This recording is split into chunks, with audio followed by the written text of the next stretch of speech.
Diduga korsleting listrik dari kulkas, 4 rumah yang dihuni 5 kepala keluarga di kawasan Lemabang, Palembang, kemutungan. Juru kejadian ini 2 motor milik korban juga melok temutung.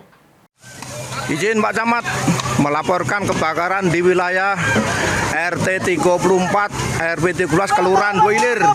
Sementara satu asap ngepul metu dari pemukiman yang berlokasi di Jalan RE Marta Dinata, Lorong Amal, Kelurahan 2 Ilir, Kecamatan Ilir Timur 2, Palembang pada Jumat awan tadi.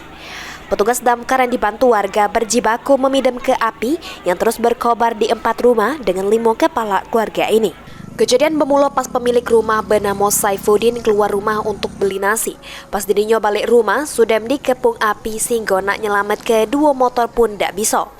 Ketua RT setempat ngatoke api diduga bersumber dari korsleting listrik kulkas di rumah Saifuddin. Selain rumah Saifuddin yang temutung, ada 3 rumah lagi di sebelahnya yang merupakan keluarga Saifuddin.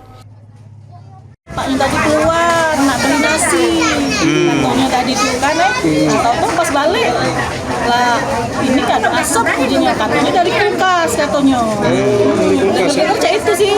Api dari yang mana Bu asalnya Bu? Dari rumah yang ujung. Saifuddin, katanya dari kulkas itu katanya. Sebanyak 6 unit mobil damkar dikerahkan ke lokasi kemutungan. Tidak ada korban jiwa juru kemutungan ini. Untuk kerugian diperkirakan mencapai ratusan juta rupiah. Mulyadi, PAL TV.